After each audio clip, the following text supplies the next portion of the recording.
প্রিয় নবম শ্রেণীর ছাত্রছাত্রী 2025-এর রায়মার্টিন প্রশ্ন বিচিত্রার ভূগোলের 10 নম্বর স্কুলের সমস্ত প্রশ্নের উত্তরগুলো করে দিলাম। 10 নম্বর স্কুল, কে ভূ প্রদক্ষিণের সঙ্গে যুক্ত ছিলেন না? টলেমি। Option D. ভূপৃষ্ঠ থেকে যত উচ্চতা বাড়তে থাকে দিগন্তের পরিধির মান বাড়ে। Option A. নিরক্ষরেখায় পৃথিবীর আবর্তন গতি প্রতি ঘন্টায় 1674 কিমি। 1674 কিমি অ্যান্সারটি হবে। কোনো বছরে অপুসুর অবস্থান ঘটে যে তারিখে তা হলো 4 জুলাই। Option D. মানব সম্পদের উদাহরণ হলো শিক্ষা। Option A.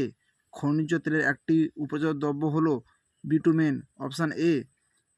Pokhran solar park অবস্থিত যে রাজ্যে তা হলো রাজস্থান। Option C. বিভাগ খ। প্রাকৃতিক সৌরপর্দা বায়ুমণ্ডলের ওজোন স্তরকে বলে শুদ্ধ। কোরিওলিক আরোরা বোরিওলিস দক্ষিণ গ্রহে দেখা যায়। অশুদ্ধ। উত্তর গ্রহে দেখা যায়। মহাবিশ্ব বলা হয় 23 সেপ্টেম্বর তারিখকে। অশুদ্ধ। 21 মার্চকে। প্রচলিত পরিবাহী শক্তি হলো জলবিদ্যুৎ। শুদ্ধ। শুক্র গ্রহকে পৃথিবীর যমজ গ্রহ বলা হয়। নিরক্ষরেখায় কোরিওলিস বলের মান 0। সর্বোৎকৃষ্ট আকরিক লৌহ হলো ম্যাগনেটাইট। তাতাবানি ভূতাপবিদ্যুৎ জনিত অপ্রচলিত শক্তির জন্য বৃহত্তম ভূতাপবিদ্যুৎ কেন্দ্রটি রয়েছে তাতাবানি ভূতাপবিদ্যুৎ কেন্দ্রটি রয়েছে ছত্তিশগড়ে। জিপিএস এ 6টি কক্ষপথে মোট কতগুলি উপগ্রহ পৃথিবীর বিভিন্ন দিক থেকে পরিলক্ষিত হয়? 24টি।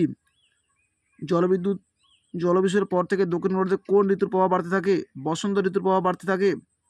একটি রুদ্ধ প্রমাণ সম্পদের উদাহরণ হলো বনভূমি বা অরণ্য।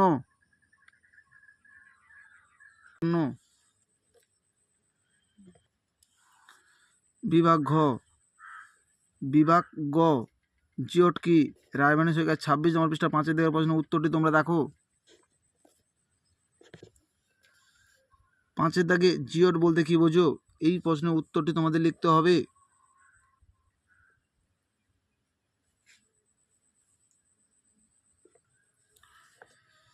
সম্পদ সংরক্ষণের জিপিএসের দুটি ব্যবহারগত দিক লেখো। এটা তোমরা একটু পাঠ্যপুস্তক বই থেকে একটু দেখে নিও। 2096 সালের পরে কোন বর্ষ অধিবর্ষ হবে তা বুঝিয়ে দাও। 2096 সালের পরে 2162 লিপিয়ার বছর হবে। এর কারণটি তোমরা 53 নম্বর পৃষ্ঠা 20 দাগের প্রশ্নের উত্তরটি তোমরা দেখো। অধিবর্ষ গণনার কারণ, এই পয়েন্টটি তোমাদের লিখতে হবে।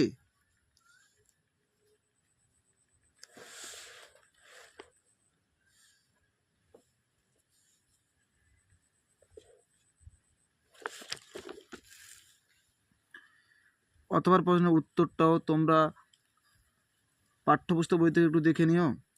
গচ্ছিত সম্পদকে কীভাবে দীর্ঘস্থায়ী রূপে ব্যবহার করা যেতে পারে? 229 নম্বর পৃষ্ঠা 2-এর প্রশ্নে 3-এর পাঠের প্রশ্নের উত্তরটি তোমরা দেখো। গচ্ছিত সম্পদ দীর্ঘস্থায়ী হওয়ার কারণ, এই সম্পদের ভাণ্ডার অপর্যাপ্ত। ভবিষ্যতে যোগান থাকবে না। মানুষ সৃষ্টি করতে পারে না। গচ্ছিত সম্পদ দীর্ঘস্থায়ী রূপে ব্যবহার করা যায় তার কারণ, এই সম্পদের ভাণ্ডার অপর্যাপ্ত। কেবলমাত্র প্রকৃতি দ্বারা সৃষ্টি হয় বলে এগুলো বহুদিন ধরে ব্যবহার করা যেতে পারে। এই দুটি পয়েন্ট তোমরা উল্লেখ করবে।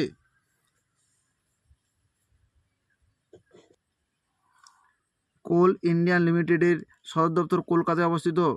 ওএনজিসি এর সদর দপ্তর দেহরাদুনে অবস্থিত। বিভাগ ঘ। বেলফোর লেভেলের পরীক্ষাটি সংক্ষিপ্ত বিবরণ দাও। 10 নম্বর পৃষ্ঠায় বেলফোর লেভেলের পরীক্ষার পয়েন্টটি তোমরা দেখো। বেলফোর লেভেলের পরীক্ষার এই পয়েন্টটি তোমাদের লিখতে হবে।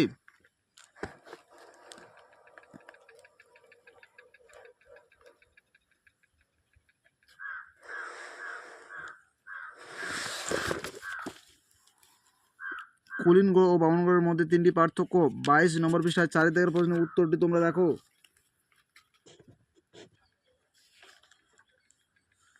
কুলীন গ্রহ ও বামন গ্রহের মধ্যে পার্থক্য বিষয় উল্লেখ করে তোমরা পার্থক্যগুলো উল্লেখ করবে।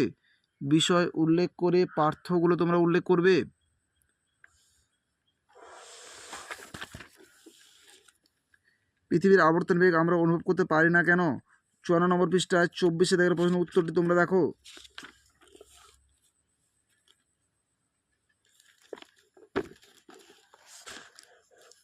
24 দাগের প্রশ্নের উত্তরটি তোমাদের লিখতে হবে।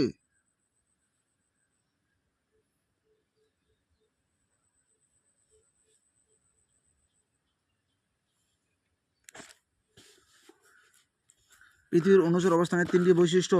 61 নম্বর পৃষ্ঠা 8 দাগের প্রশ্ন উত্তরটি তোমরা দেখো।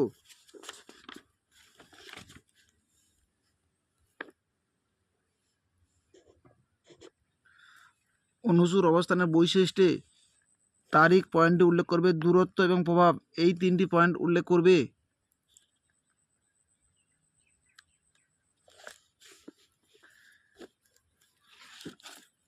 অপচয় শক্তি সম্পদের ব্যবহারের 3টি সুফল। 278 নম্বর পৃষ্ঠা 10 দাগের প্রশ্ন উত্তরটি তোমরা দেখো। বর্তমানে অচিরায়ত শক্তি সম্পদের ব্যবহার বেশি লাভজনক কেন? এই প্রশ্নের উত্তরগুলো তোমাদের লিখতে হবে।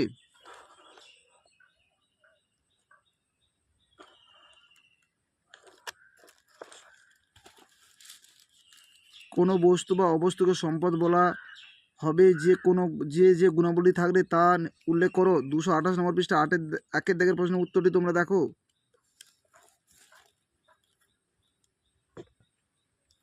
কোনো পদার্থ বা দ্রব্য সম্পদ কিনা তা নির্ভর করে যে গুণের উপর, তা সেই গুণগুলো আলোচনা করো। এর বৈশিষ্ট্য, এই বৈশিষ্ট্যগুলো তোমরা অবশ্যই উল্লেখ করবে। যে কোনো 4টি বা 5টি বৈশিষ্ট্য তোমরা উল্লেখ করবে।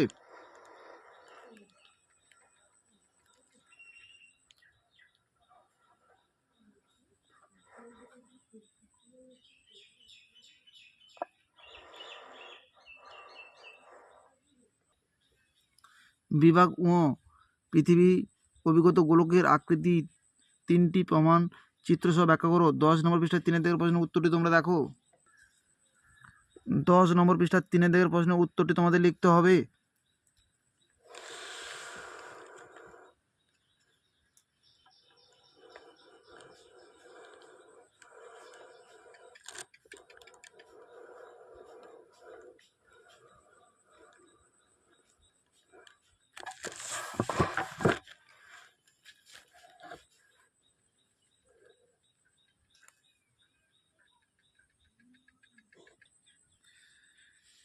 কর্কট সংক্রান্তি ও মকর সংক্রান্তির দিনগুলিতে তাদের পরিবর্তন সময়ে দিন রাত্রি দৈর্ঘ্যের হ্রাস বৃদ্ধি কীভাবে ঘটে ব্যাখ্যা করো। 62 নম্বর পৃষ্ঠা 11 দাগে এবং 12 দাগের প্রশ্নের উত্তরগুলো তোমরা দেখো। মকর সংক্রান্তি 11 দাগে এবং 12 দাগে, 11 দাগে কর্কট সংক্রান্তি এবং 12 দাগে মকর সংক্রান্তি, এই দুটি পয়েন্ট তোমাদের উল্লেখ করতে হবে।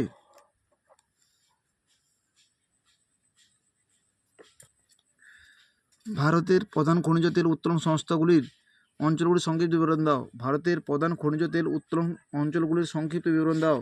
249 নম্বর পৃষ্ঠা 7 দাগের প্রশ্নের উত্তরটি তোমরা দেখো। 7 দাগের প্রশ্নের উত্তরটি তোমাদের লিখতে হবে।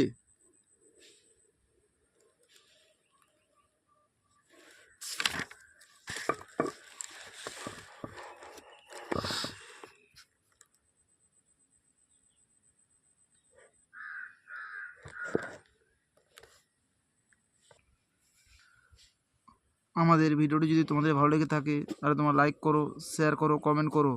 আমাদের চ্যানেল নতুন হয়ে থাকলে চ্যানেলটিকে সাবস্ক্রাইব করে পাশে থাকা বেল আইকনটিকে প্রেস করে রাখো। আমাদের ভিডিওগুলি আপলোড হওয়ার সাথে সাথে সবার আগে তোমাদের কাছে পৌঁছে যাবে।